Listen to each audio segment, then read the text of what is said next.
Opposition leader Shahbaz शरीफ ने कहा है कि स्पीकर ने इमरान नियाज़ी के साथ मिलकर साजिश की। असद कैसर ने पार्लिमानी रवायात की धज्जियां उड़ाई। हुकूमत ने पीर को धांधली की तो फिर दमादम मस्त कलंदर होगा। बिलावल भुट्टो ने कहा स्पीकर ने इमरान खान के सहूलतकार का किरदार अदा किया। वज़ीर आज़म मुकाबले से भाग रहे हैं, अगला वज़ीर आज़म इलेक्टेड ही होगा। स्पीकर नेशनल असेंबली ने आज फिर बतौर स्पीकर नहीं बल्कि पीटीआई के एक वर्कर की तरह आज फिर कानून और रवायात को पार्लियामान की अपने पांव तले रोन दिया। मगर स्पीकर ने इमरान नियाज़ी के साथ मिलकर साजिश की और इस तरह आर्टिकल 6 के वो मुर्तकब हुए हैं। स्पीकर मैंने बहुत कहा कि मेरा माइक खोलें और वो उठ कर चले गए।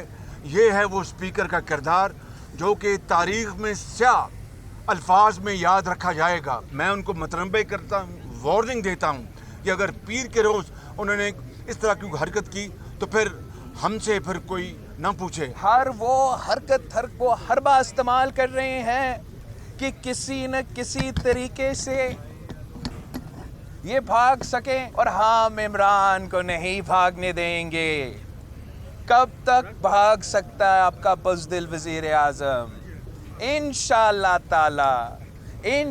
ताला मुकाबला होगा। ये जो वज़ीर आज़म आपको नज़र आ रहा है ना भागते भागते, ये अपना अक्सरियत खो चुका है, इसका हुकूमत ख़त्म हो चुका है। सिलेक्टेड होगा या इलेक्टेड? इंशाअल्लाह ताला इलेक्टेड ही होगा। बिलावल साहब सिलेक्टेड में बिलीव नहीं करते। वफाकी वजीर असद उमर ने कहा है कि काफ लीग और MQM के साथ दोबारा मुलाकात होगी। दावा किया जा रहा था कि इत्तेहादी 2 दिन में ऐलान करेंगे, मगर अभी तक कोई ऐलान नहीं हुआ। अब तक खैर है, आगे भी अल्लाह ताला खैर रखेगा। उन्होंने कहा कि ट्रम्प कार्ड कुछ सबूत हैं, ये वज़ीर आज़म की मर्जी है कि वो 27 मार्च को दिखाएंगे या नहीं। ये तो आप सब ने देख लिया कि जो दावे होते रहे थे अभी तक कि पीर को MQM का ऐलान आ जाएगा, तो मंगल को आ जाएगा, तो बुध को आ जाएगा, तो जुमेरात को आ जाएगा। अब तो जुमा भी गुजर गया, अभी तक ऐलान आया कोई नहीं उसकी तरफ। तो अपोजिशन जो है वो वाकई में इस वक्त थोड़ी परेशानी की हालत में नज़र आती है। आज भी नंबर पूरे उन्होंने करने की कोशिश की थी, नहीं कर सके।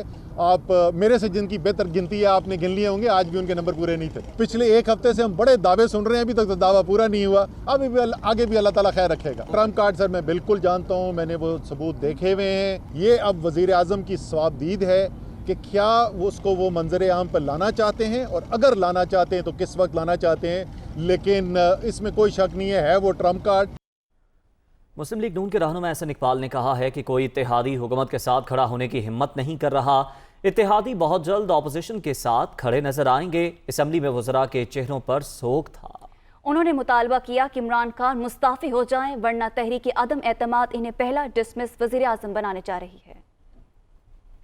हमारे जो इत्तेहादियों से मुज़ाकरात हुए हैं वो भी इस हुकूमत से उतने ही नाला है जितने खुद हुकूमत के नाला MNAs हैं, और इंशाल्लाह बहुत जल्द वो अपोजिशन के साथ खड़े नज़र आएंगे। आज आपने कौमी असम्बली में देख लिया है कि आज कौमी असम्बली के अंदर खुद हुकूमती वज़रा के चेहरे पे जो सोग का मंजर था वो इस बात का सबूत था कि हुकूमत ये वोट ऑफ नो कॉन्फिडेंस हार चुकी है। फिर इस्तीफ़ा दो और घर जाओ, और अगर इतना भी ज़र्फ नहीं है तो फिर इंतज़ार करो। तहरीक अदम एतमाद तुम्हें पाकिस्तान का पहला डिसमिस प्राइम मिनिस्टर इंशाल्लाह बनाने जा रही है। MQM के रहनुमा खालिद मकबूल सिद्दीकी ने कहा है कि किसी से कोई इत्तेहाद हुआ, ना कोई मुआहिदा हुआ है, ना ही हुकूमत में जाने का कोई इरादा है। पीपल्स पार्टी को अपने मुतालबात पेश कर दिए, उन पर अमल दरामद का तरीक़ाकार तय करने के लिए दोबारा बैठेंगे। वो कराची में मीडिया से गुफ्तगू कर रहे थे। तो हमने सिंध हुकूमत और पाकिस्तान पीपल्स पार्टी को अपने मुतालबात की एक याददाश्त पेश कर दी है। कोई इत्तेहाद हुआ है, ना ही कोई मुआहदा, ना ही हुकूमत में जाने का कोई इरादा। मुतालबात पे अमल दरामद करने के लिए कोई मैकेनिज़्म तैयार करना है, तो उसके लिए फिर हम बैठेंगे। उन्होंने ना तो हमें हुकूमत की पेशकश की है, ना ही हमने कबूल की है कि अभी हमारा मौका भी नहीं है किसी हुकूमत में जाने का। हम पाकिस्तान में अपोजिशन के किरदार को वसी करना चाहते हैं, मजबूत करना चाहते हैं, मज़बूत अंदाज में चाहते हैं, और हम चाहते हैं ये किरदार हम अदा करें। کراچی کے علاقے صدر میں 22 مارچ کو سابق پولیس آفیسر اور ان کے ساتھی کو قتل کرنے والے ایک ملزم کو پولیس اور رینجرز کی مشترکہ کارروائی کے بعد گرفتار کر لیا گیا۔ کراچی میں پاکستان رینجرز ہیڈ کوارٹر میں پولیس اور رینجرز کی مشترکہ پریس کانفرنس میں کرنل نصر من اللہ نے بتایا کہ ملزم عالم بلوچ کو سی سی ٹی وی اور انٹیلیجنس رپورٹ کے بعد گرفتار کیا گیا۔ دوران تفتیش ملزم نے اقرار کیا کہ اس نے اپنے والد ارشد پپو کا بدلہ لیا۔